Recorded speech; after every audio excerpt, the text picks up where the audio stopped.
Well, today I was uninspired. It's been a very bookish day because I've been at work. All my days are bookish because of my job. But I was feeling uninspired and I came home and I watched Matt Defoe at Science Fiction Reads, who I really like. He's great, great guy, Matt. Hi, Matt.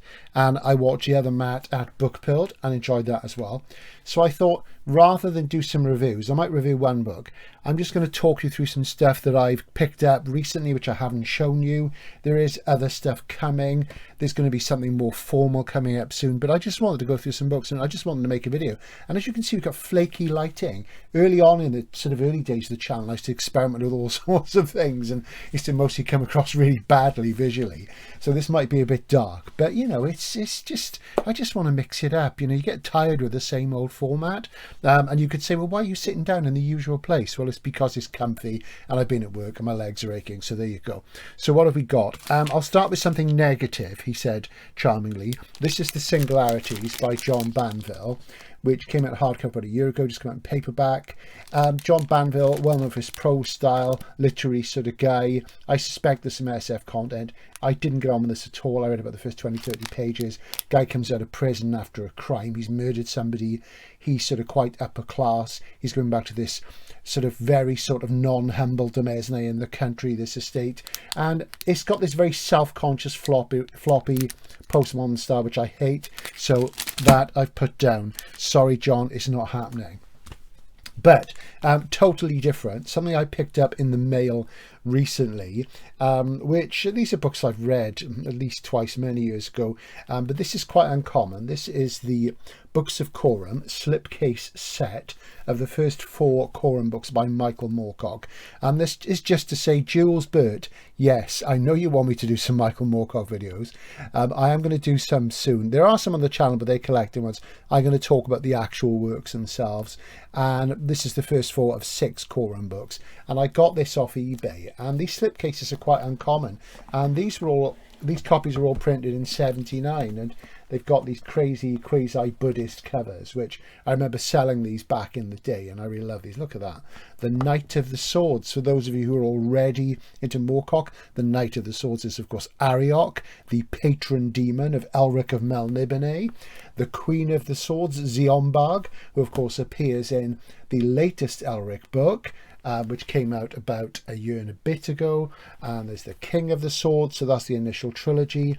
And then, bizarrely, you get the first book of the second trilogy, which is The Bull and the Spear.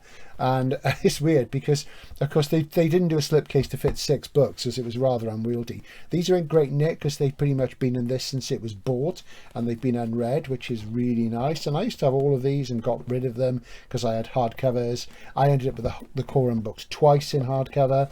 My partner bought me really, really nice Grafton Omnibus editions in the mid-80s.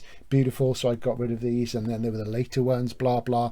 Moorcock, there's tons of it. He was a cultural icon. Talk about Moorcock, the Floyd and Reading Festival ran the line from a famous punk rock song in the UK, but we'll come back on to him. A while ago, you'll have seen me go off on a little trip to meet my old friend Ben to pick up some Keith Roberts manuscripts and artworks. If you haven't watched that, do. And you'll have seen me reading this copy of The Birds by Daphne du Maurier, which I got for about £1, the charity shop, before I got on the train. That is now going because I managed to get the one that I had back in the day in the sort of late 70s, and I was really pleased to get this because this is an uncommon book in good condition, and this is beautiful, and it was like £2 or something like that. And that's The Birds in Pan with the gannet on the cover, and it's a little bit of spine fade. You probably can't see in this light, but I'm feeling irreverent, like I say. Absolutely beautiful. And I reread some of this and it's good. The Birds, the story is really, really good, quite different to the film.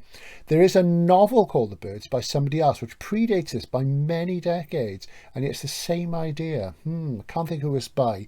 Maybe I'll stick it up on the screen, or I'll pop it down below in the description. But yeah, really pleased to get that. So that's one I had. I had a big du Maurier thing in the late 70s, early 80s, and because she could write anything, she sort of introduced me to different modes of writing in the mainstream novel, as well as sort of SF fantasy and horror, but she did a fair bit of. There's a fantasy story in here called Monte Verita, which is kind of a novella about a guy who meets this woman, falls in love with her, and then she just disappears one night and goes off into Europe, and he goes after her. and she is living with this strange cult of near immortals in this mountain. It's a good story, actually. It really does sort of put the hook in you. Really great stuff. I guess you can blame her for things like Diana Gabaldon, because she pretty much invented the time-slip romance with a book called House on the Strand, which is my favourite book by her, but really pleased to have that. Another blast from the past, where I once more acquired a book in the cover I had originally, and I passed the current copy on, is this. And I'm really pleased to get this. This is a book which is hard to get in good condition, and that's The People That Time Forgot by Edgar Rice Burroughs, with a classic dinosaur cover there. And this is the tandem Wyndham one from 1975, and that's when I bought this. It's before the first one in the series is The Land That Time Forgotten. There's a film made of that with Doug McClure, which is pretty awful, which Michael Moorcock wrote the screenplay for. And they made a film of this as well, but it's unwatchable. But this is great. I'm not that fussed on The Land That Time Forgot. I think this is a far, far better book. And the Caprona Castback trilogy, this is the second one. It's by far the best one. And it does this weird thing with the evolution of human beings. And people move up this evolutionary ladder, and you can be born as a certain sort of being and move up this ladder through your life. It's really weird and flaky, and it's great, and it's probably my favourite Burroughs. You don't really need to read a lot of Burroughs. There's loads of it, obviously. You need to read Tarzan of the Apes, this is important, Noble Man, Noble Savage. You need to read Princess of Mars, the first John Carter book, which is just the definitive planetary romance as far as I'm concerned, and you need to read this. Anything else is an also-ran, because, repetition is a form of change, said Brian Eno. It's not. It's just repetition. So there you go. Absolutely beautiful. Really pleased to get that. Beautiful, Nick. Got it bagged to protect it. Another blast from my past. Satisfied. Then you will have seen me recently looking at 3 different editions of Tom Dish's Under Compulsion, and I'm going to have a big Tom Dish jag this year because he's so good, and I have a few things luckily I haven't read which I've held back, and there's going to be quite a lot about Tom on the channel because I think he's spectacularly brilliant. I mean, in a literary sense, as a literary writer, he's better than almost anybody in SF. So I got this because it's a beautiful panther, and I've always loved this cover. I've got, I think, 2 other copies of this. I've got a SF Book Club one, and I've got a really nice sort of 70s, late 70s Granada Grafton one. And this is Echo Around His Bones, which is his second novel. It's about matter transmitters, things happening on the planet. Let's see, what is it happening? It happens on Mars, doesn't it? And Richard from Science Fiction Reads reviewed this recently. I haven't read it for quite a long time. And it's considered very minor, but I enjoyed it. It's not up there with the genocides and camp concentration, but as with all Dish, it's well worth a read. And look at that.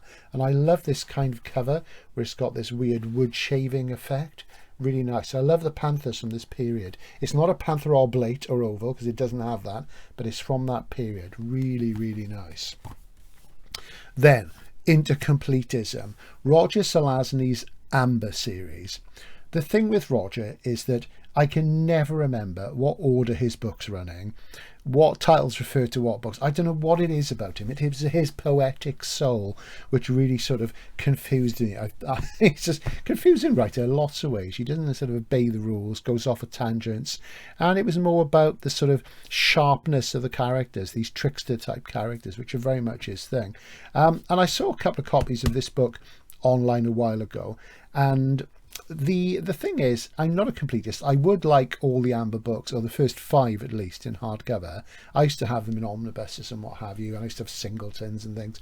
And last year or the year before maybe, I bought a couple of the later ones in hardcover, and they were Faber ones. The first 2 had different jacket designs to the others. So the first one, 9 Princes in Amber, which is a fantastic book, and the second one, The Guns of Avalon, have very different covers to the later ones that Faber did.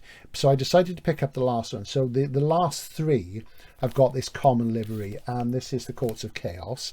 I would say stop reading them after this. The latter 5 are not so good. This was published in 1980, and yeah, I really, really like that. Quasi-psychedelic, nice and simple, really neat livery.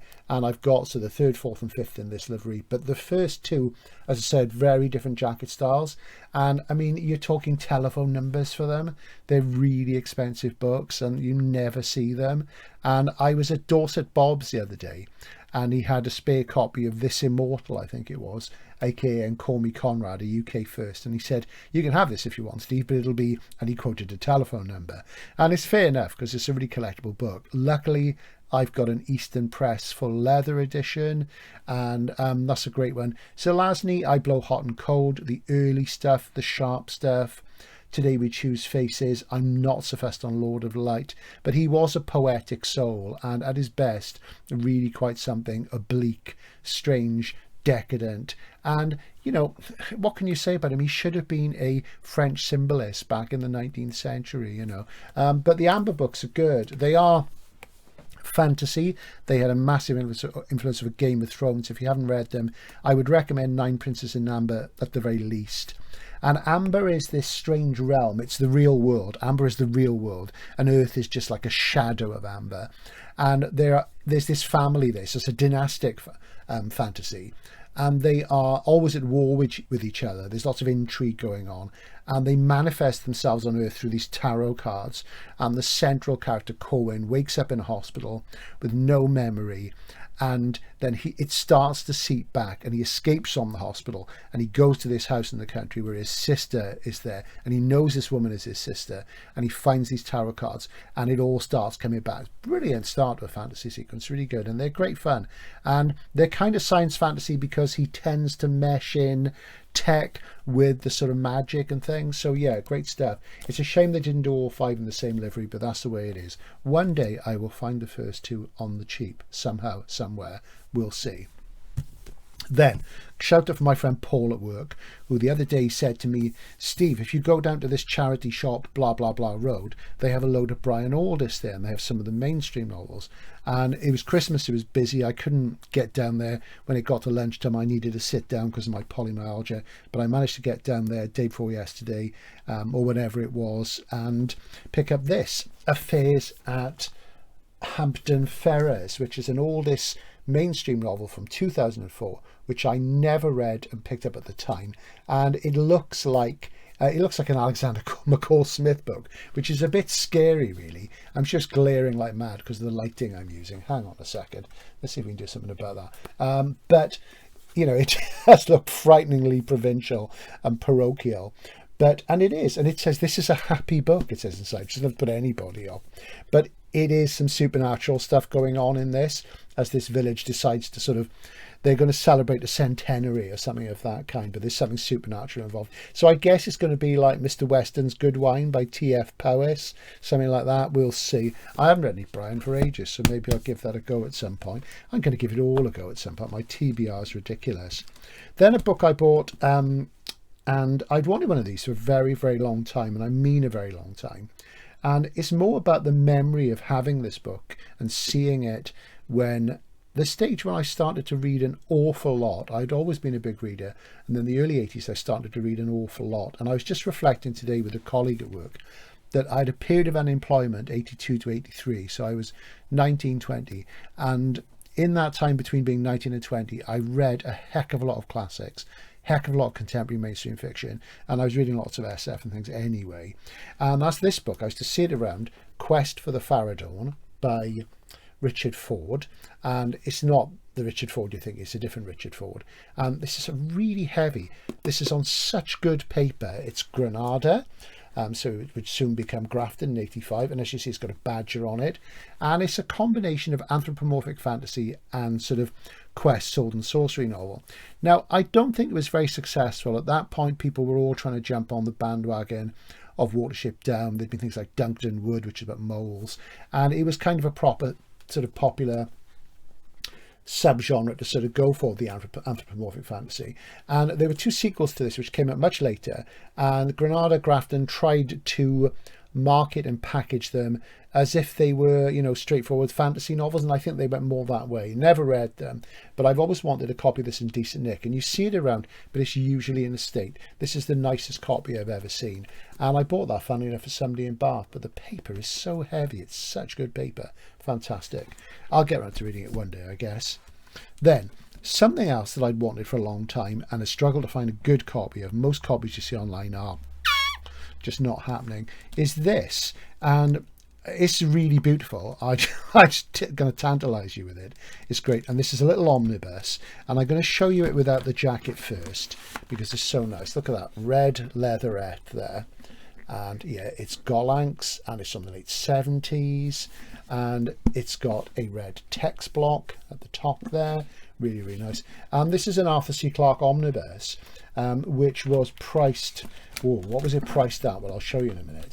I'll show you the jacket. So it is, there you go, Arthur C. Clarke, 4 great SF novels. And this looks like the kind of chunky hardcover that Marks and Spencer's would sort of get put together, and you'd see a pile of it and you think, why have they got books? And they'd have a pile of about 10 titles and that would be it. So that's a Golanx stuff in the late 70s, and the price sticker inside is price clipped and a new sticker's been put on and it says $7.95, so it would have been cheaper than that originally. And that's a Chris Foss jacket, absolutely beautiful.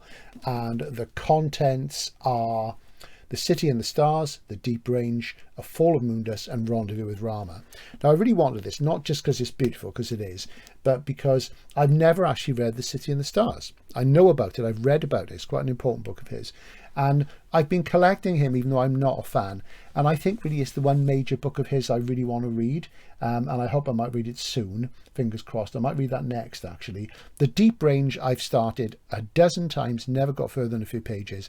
The writing is just so clunky, despite the fact I've always loved the pan lozenge of it with the giant sea slug on it. Fall of Moondust, very minor disaster novel book.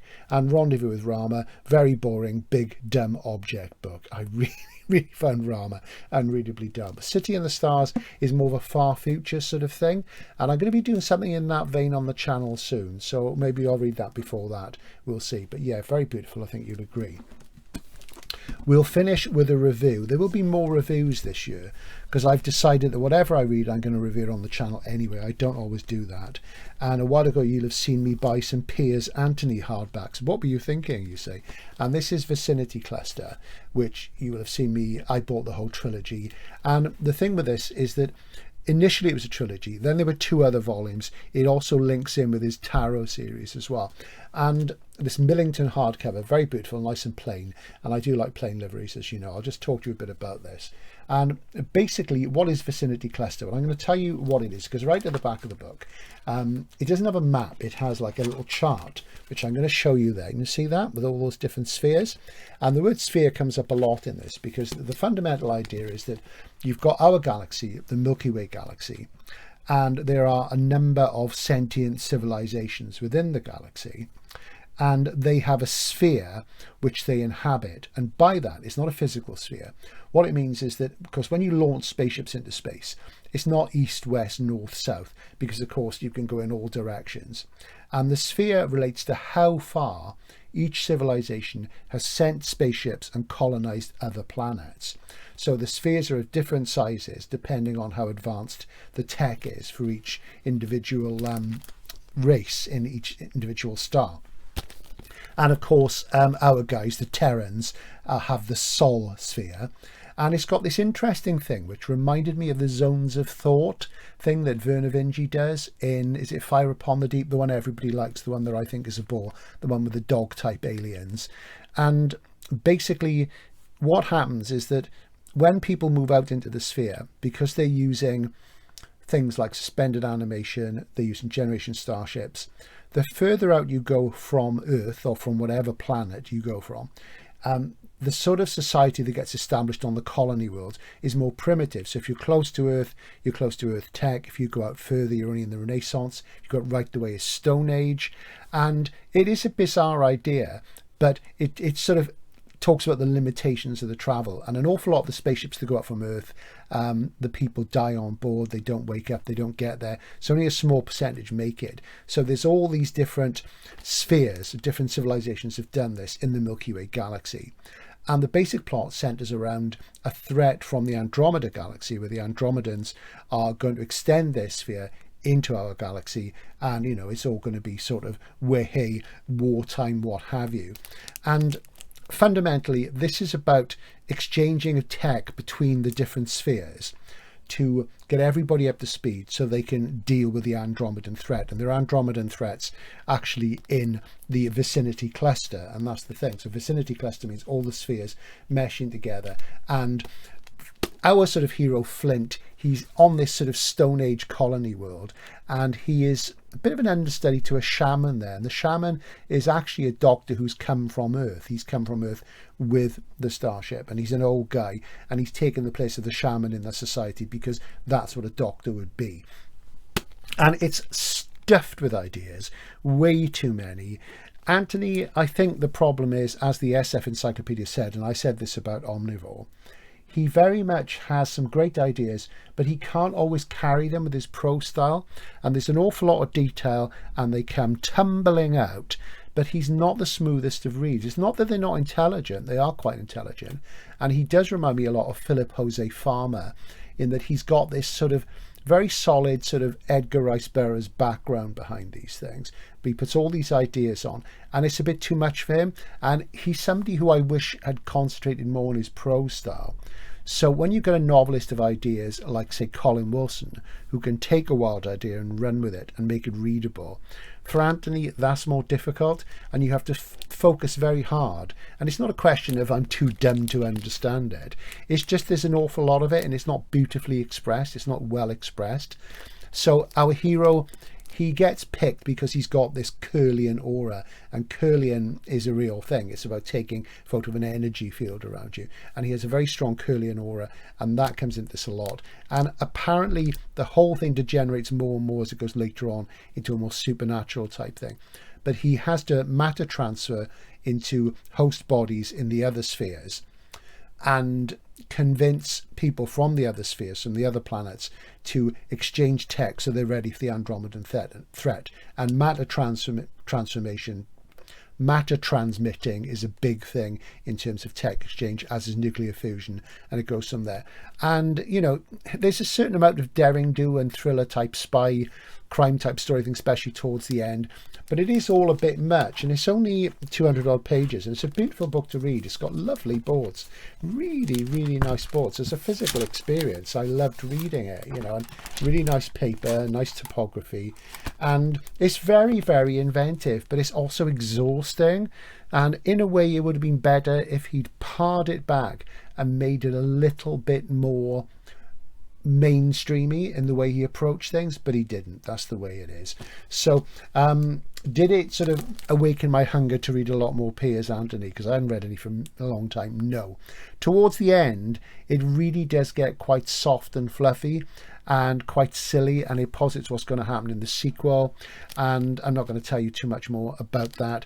And it really put me off, and I could see where the seeds of Xanth, his popular fantasy series, came from, where it's almost like YA, juvenile, and a little bit too soft and fluffy. He's a funny writer, not entirely satisfying at any level, very uneven, great ideas, but the problem always was with the execution.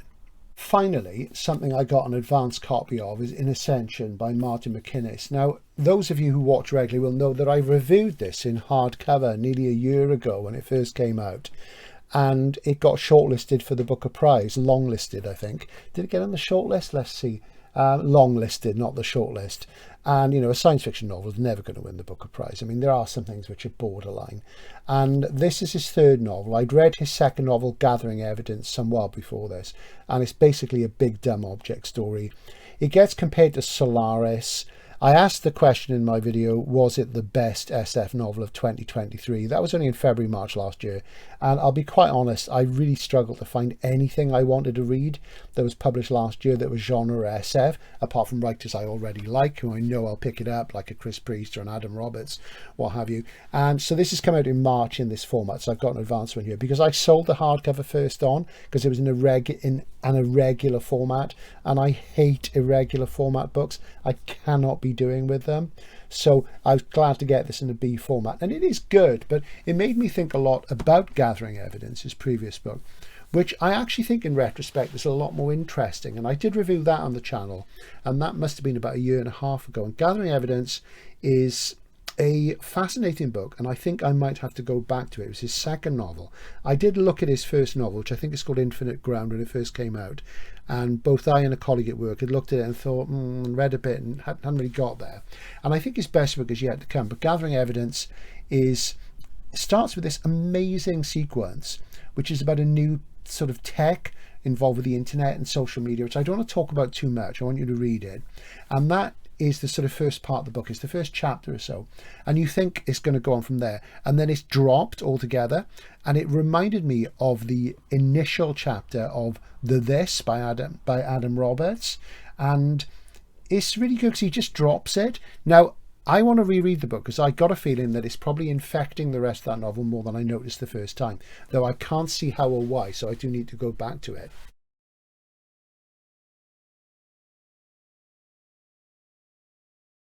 The second part of the novel is about a woman who's a scientist, and she goes off to Africa. It's set in the near future, and the bonobo chimpanzee is about to become extinct. And there are some of these chimps living in a rainforest, and she and a load of other female scientists, I think there's 4 of them, go off into this part of the forest, and there's something there which is alien. And I mean that in the sort of bigger sense. There's something strange and unexplained there which is killing things off. So immediately think of Annihilation by Jeff Vandermeer, and it did feel like that. Now her boyfriend stays at home, and he's starting to have all sorts of mental problems, and there's damp in their house, and this mold is spreading, and these 3 things never quite come together, but it is quite fascinating. And I'm also thinking about it a lot at the moment because I'm reading a book called Lamb by Matt Hill, who also publishes as TM Hill. And I think he's a really good SF writer. I can review that probably next week on the channel because I'm about a third the way into that. I was going to wait and do just a reviews video, but I thought I'll show you this stuff I've acquired recently because there's more to come. And I had a slot to fill, and I'm feeling in the mood, as I say. So so this is coming in March. Do give it a go. I wasn't entirely convinced by the conceptual breakthrough at the end. And you know me, I do like odd, obscure, ambiguous endings. Like I love the ending of Irv Letelia's The Anomaly. I love Christopher Priest's very strange endings. I do like that moment of conceptual breakthrough right in the last sentence, the last few words, even in the last character it can be done. I really love that one that happens. And this attempts to do that but doesn't quite pull it off. The similarity between this and Gathering Evidence is the central character and the sort of combination of the way that people talk about Solaris in the same vein is that it's a big dumb object. It's out there in the solar system. It's passing through, and this expedition is put together. And the central character is a woman, and she's an expert in yields from growing lichen. She's going to be on the spacecraft because she is going to work out how to sort of grow plant food for everybody on board in the sort of quasi-zero gravity sort of situation and things. So that's how she comes into it. It's not Solaris. It did remind me of The Explorer by James Smythe a lot as well, which has a Solaris type vibe. Is worth a read, but it's not his best book. I think his best book is The Machine, and I covered that in my top 25 for this century. But yeah, so that's coming in March. I'll probably try and show you some more things that I get free as the year goes on, because there'll be 1 or 2 more of those. So this is just a hodgepodge, as Scott Bradfield said. Hopefully at the weekend I'll feel inspired enough to do something definite and thematic.